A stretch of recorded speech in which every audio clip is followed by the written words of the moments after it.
In the mining country of Montana Territory, it seems that it's one thing to find gold and another to claim it as your own.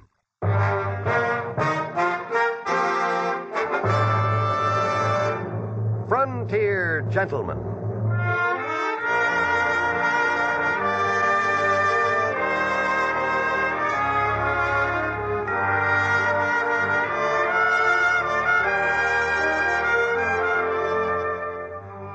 Herewith an Englishman's account of life and death in the West.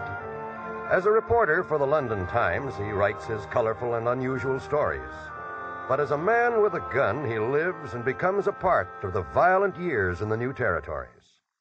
Now, starring John Dehner, this is the story of J.B. Kendle, Frontier Gentleman.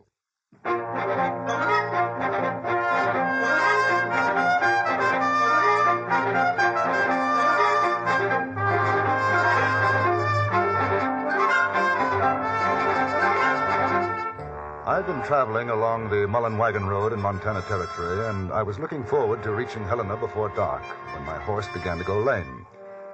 And I realized I faced the prospect of camping out for still another night. I had just rounded a bend in the trail when I saw the small figure plodding along on foot ahead of me. He carried a pack on his back, and as I drew nearer, I saw that he was no more than a boy, 17 or 18. Hi. Hello. Going into Helena? Yes, but I don't think I'll get there tonight. Horse has gone lame. Oh. Yeah, right foreleg, huh? Yes, he slipped off a rut a mile or so further back. Too bad. Thought I might get a ride with you. There's been many wagons along today. No. How far have you walked? Mostly from Fort Benton. Got a couple of rides day before yesterday. Say, you don't happen to have any food on you? I ain't got much, but I could pay $1 or $2, I guess. Oh, I've enough for the two of us. You better save your money.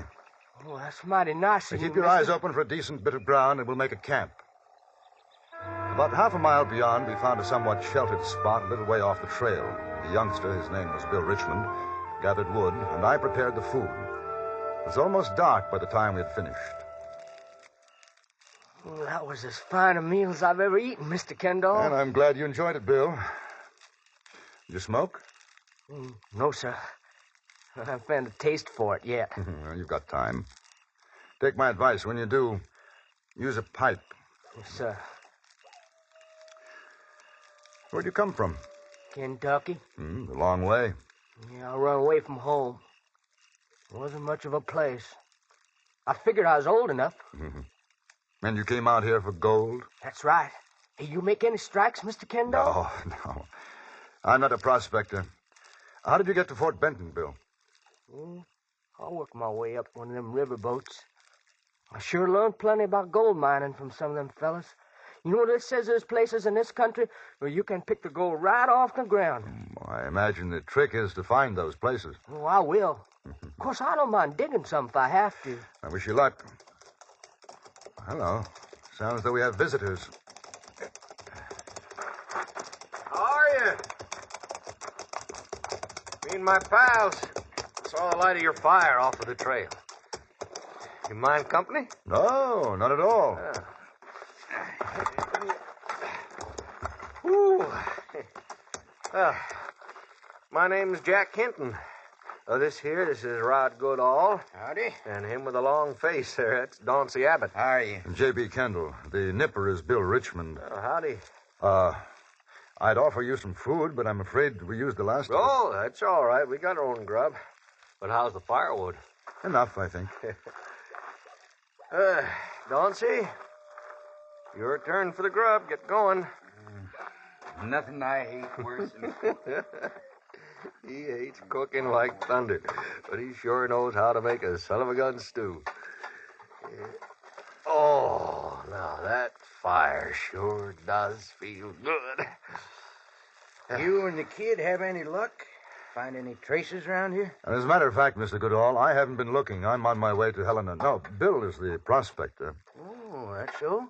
Boy, we just camping down for the night. I aim to try my luck west of Helena. So, huh? Well, now, boy, how come you wait until you get there? Well, I heard tell of big strikes. That's how come, mister. Oh, now, you listen to me, boy. There ain't no sense going everybody else goes. But for all you know, you're sitting on a bonanza right now. Oh, you're joshing me. No, I ain't. Here, Rod, ain't that the truth? Could be. Why, sure it could. Now, listen, I heard stranger had... Oh, they're pulling your leg, Bill. No, sir, no such of a thing, mister. Now, listen here. Me and the boys, we was working Deer Lodge country a year. Dauncey, you remember? I remember. Why, sure. Now, a couple of fellers right in the next camp to us. They got into a shoot-up. Next thing you know, one of them bites the dust. Other fella, he starts out to bury the poor son of a gun. He digs a grave right there in the camp, and what do you think? Yeah? Pay dirt. Lousy with gold. Oh. Mr. Hinton, you'd take first prize with that one. In a minute, you'd have me believing you. Oh, but that's the truth, though. Oh, I've seen stranger things than that. And that's a fact. It was a pleasant way to pass the night. The three prospectors, hard-bitten, rough men, spinning one tale after another. They'd never find a better audience than Bill Richmond, and they knew it. I could see him absorbing every word. And it wasn't until the fire was getting low that we finally turned in.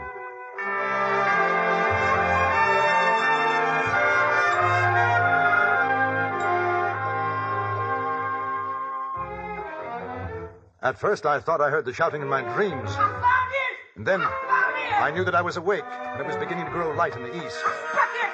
I struck it, Mr. Kendle! Looky here! I'm rich! I made it! What are you talking about, Bill? Just like they said here. I found it. Found what? The gold! Gold? Boy, what's gold? What? Look, Mr. Hinton. Mr. Hinton, sir. Look here, gold. Gold? All night I thought about what you told me, you know? All them stores. I didn't even sleep for it. And this morning here I got up and I walked up the gulch and I found this. Now, let me see that. Iron pyrites, I'll bet you. May I see? Ain't it gold, Mr. Kendall? It is. The fellas on the boat, they told me what to look for. Iron pyrites, I tell you. Dauncey, fetch me the hammer. Yeah, I got more in my pockets.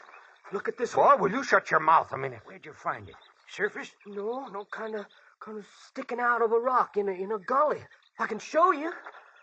Well, I'm sure obliged to you, Mr. Hinton. Here's the hammer. If you want my opinion, you're wasting your time. That's gold. Sure it is, Mr. Kendall. It don't break. It's soft. Ain't no alloy in it neither. No silver or copper.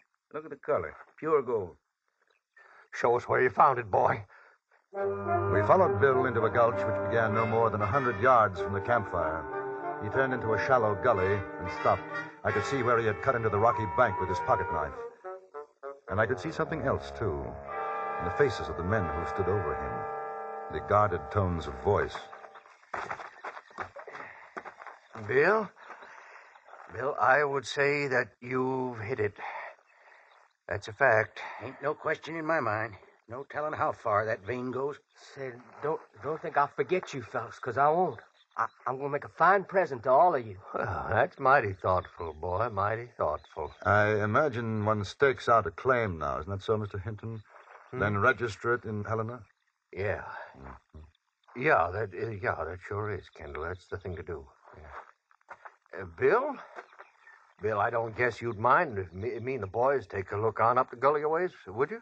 There should be plenty for all of us. Oh, no, sir, you go right ahead. I ain't no hog now. I got all I need right here. Good. Then we'll help you then. We make out the claim, all proper and legal. Well, that's fine. All right, let's go, boys. Oh, Kendall, you coming? In just a moment. Mr. Kendall, listen. I owe you plenty picking me up, sharing your food with me and all. I'm cutting you in for a share of this. Oh, no. It's yours. If there's more here, I'll stake my own claim. No, you don't have to. Now, this here must be worth hundreds and thousands. Listen to me, Bill. The most important thing is for you to register that claim. Get title to it. You understand? Sure. All right. Have you got a gun? No, I ain't got no gun. Well, you know how to use one. Well, I guess so, but... I'd take it, just in case of accidents. I'm going with the others now. If any more strangers come, don't tell them what you found. All right, Mr. Kendall. You better go back to camp now. Wait for me there. Sure. If you say so.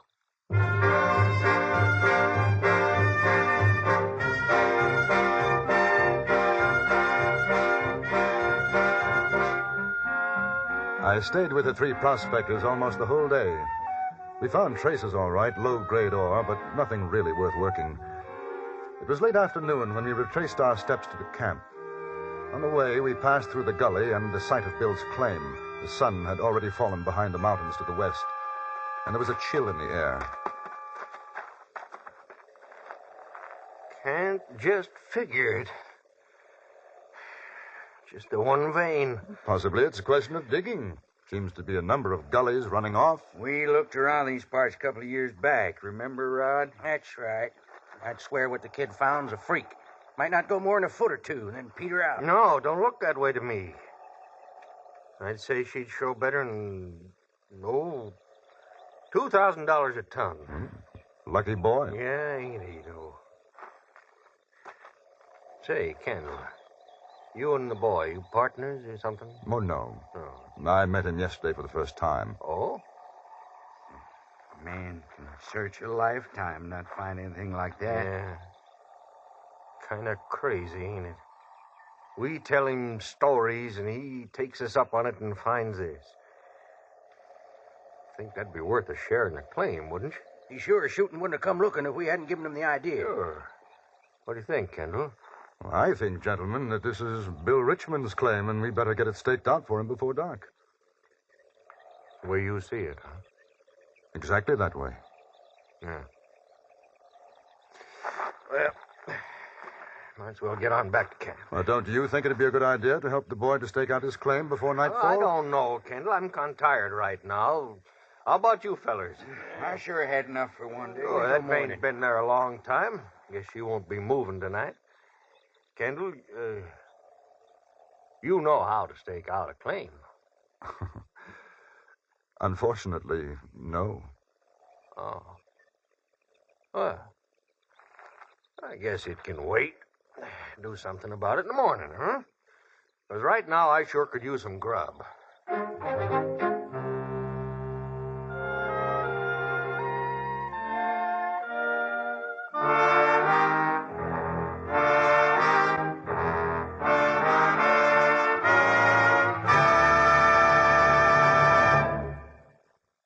In a moment, we return to Frontier Gentlemen.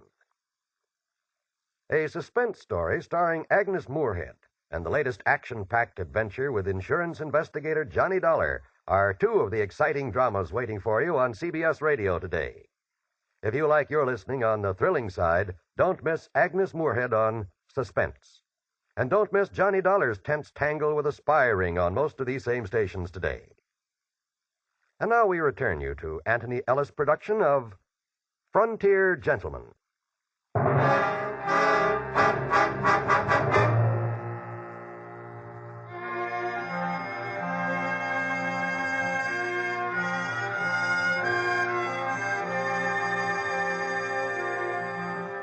In the camp now, there was a very different atmosphere. Sullen, I think is the best word for it. A subtle hostility had settled like a gray mist. I saw the men huddled together as Bill and I prepared the campfire, and I had a pretty good idea of what they were talking about. Oh, she's going fine now, Mr. Kendall. Listen to me, Bill. I think we may be in for a bit of trouble, and no matter what happens, keep your head. How come? No time to explain now, you'll see. Just don't lose your temper. Bill. Yeah, Mr. Hinton? Bill, me and the boys been talking. Now, we figure while it's still light, you ought to get that claim staked out all regular. Oh, yeah, that's fine with me. Now, of course, doing you a service like that, seeing how you nor Kendall know about such things, we reckon it ought to be worth something to you. Well, that's all right. I don't want something for nothing. There, see? See what I tell you, boys? He's a good kid. You was right. What do you think such services are worth, Mr. Hinton? Even shares all around. Cut you in, too, of course, Mr. Even Kendall. shares? Just a moment, Bill. Pretty expensive, isn't it? I imagine a lawyer wouldn't charge that much. Ain't no lawyers around here, is there, Jack? No, sir.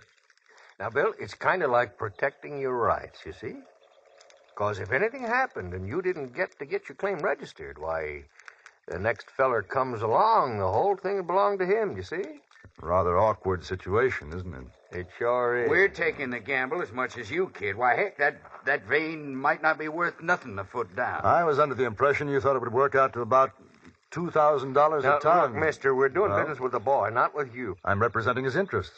That right, Bill? Yes, sir. Since when? About the same time as you decided to help him register his claim, Mr. Goodall. Now, what's your deal with the kid? We have a gentleman's agreement. Pretty smart. And you come in for half. Presuming that I did. That still leaves him half, which is a lot better than a fifth share. As it happens, I have no intentions of doing so. You believe this dude, kid? Yeah, I believe him. No, we ain't getting nowheres. Don't might as well get going on the grub. I did it last night. Well, do it again. It ain't my turn. Come over here. You too, Rob. Have you got the gun on you, Bill? Yeah, stuck in my belt here. Now keep your jacket buttoned. Don't let them see it. You figure they're going to take my gold away from me, Mr. Kendle? I think they'll make a good try. Well, I ain't going to let them. Keep your voice down. I'm sorry, sir. That sure gets me mad, though. I heard about claim jumpers, but I never expected to run into them this quick. The price of fame and fortune. Well, they're going to have to kill me to get mine. Well, let's hope it doesn't come to that. The conference is over. All right, me and the boys got an offer to make. Happy to listen to any offer. You and the kid take 50%, we take 50%. I'll make you a counteroffer. You take nothing, I take nothing. Bill takes all. You see, I told you. Now, look, mister, you ain't in no position to make an offer. Till that claim gets registered, it don't belong to no one. Now, if me and the boys decide to stake it out for ourselves, what are you going to do about it? I imagine there'd be some shooting, don't you? You only got one gun. We got 3. Would you like to draw first? No, ain't no use that kind of talk. Now, nobody's talking about a shoot-up. We just want what's rightfully ours. We told the kid where to look. That makes us equal partners. I don't think so. Oh, no, sir. If the kid rides in to get someone out to stake that claim for him, you know we got a right to take over while he's gone. If I let you, It ain't your strike. he'll give me power of attorney in writing. You bet I will. What's he talking about? Are you a lawyer? No. Of course, maybe you'll ride to Helena. Leave him here. Very doubtful. All right, now see how it is then? We got all the grub.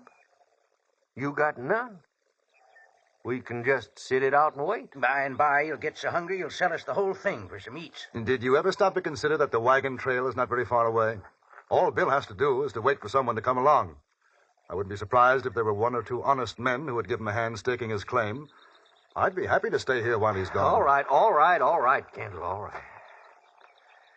All right, you win. I guess we know when we're licked. Huh? Boys, we'll pull out. How come? Shut your mouth, Donsie.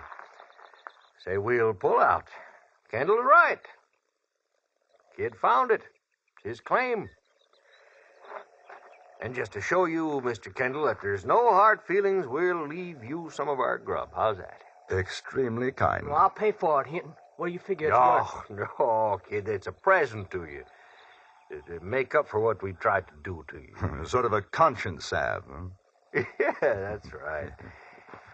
Yeah. Well, come on, boys. Let's get moving. I didn't have the heart to laugh at Hinton's clumsy attempt to put us off guard. They packed their belongings and within 10 minutes were riding off down toward the Mullen Road. At the same time, I had no illusions about our somewhat uncomfortable position. You figure they'll come back? I think there's no doubt of it. I'm sure glad I got this here gun, then. I hope you don't have to use it. Y'all want me to get started on the grub? Yes, you might as well.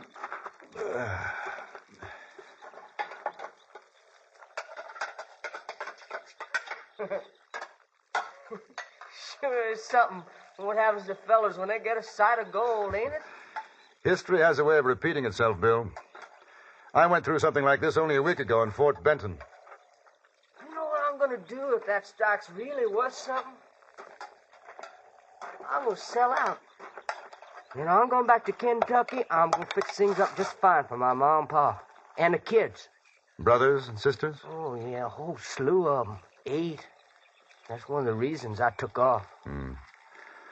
Well, the immediate problem seems to be our friends. If I send you to Helena now, they might be waiting for you. On the other hand, if I go, they could come back here. I'm feared either way. No doubt. But your claim won't be worth much to you if you're not alive to enjoy it. Mr. Kendle? Hmm? What are you doing in Montana? Oh, nothing much, really, Bill. I think the word is drifting. I drift about, do a little writing for a newspaper in London. London, England? Mm-hmm. So, you know something? I never did learn reading and writing. That's something else I'm going to do when I get back. It's a good idea. But we'd better make preparations to make sure you do go back. As far as I could determine, their most likely line of approach would be up a shallow draw. We packed everything we could find under our blankets to make it appear we were asleep in the clearing.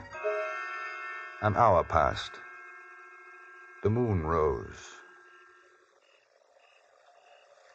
Mr. Kendle? Yes.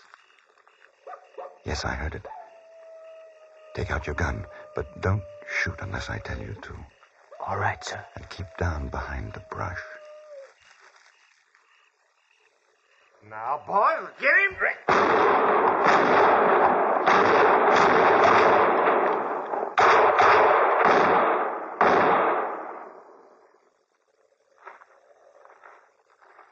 Well, that should ought to have done it, boys. No. Huh? Wait a minute. It ain't them under the blankets. It ain't. Just a lot Drop of your fellas guns, got- gentlemen. Stand just where you are. We was just coming back to see you was all right. Your thoughtfulness shatters me. Told you it wouldn't work. Pick up their guns, Bill. Sir. Now, gentlemen, we'll wait until it's light enough. Then you are going to stake out a claim. It'll be in the name of William Richmond. Are there any objections? Good. All right, make yourselves comfortable. And then while we're waiting, perhaps you'd like to tell us some more stories.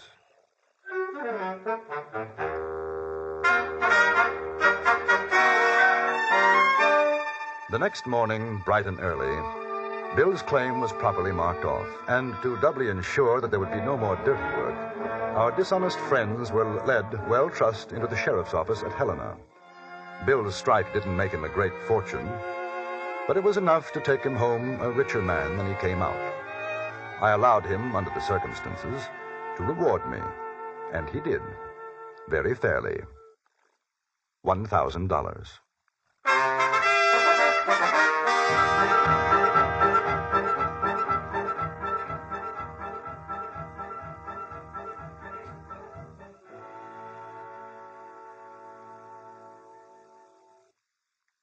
Frontier Gentleman was written, produced, and directed by Anthony Ellis and stars John Dehner as J.B. Kendle. Featured in the cast were Eddie Firestone, Larry Dobkin, Jack Moyles, and Vic Perrin. Music was composed and conducted by Wilbur Hatch.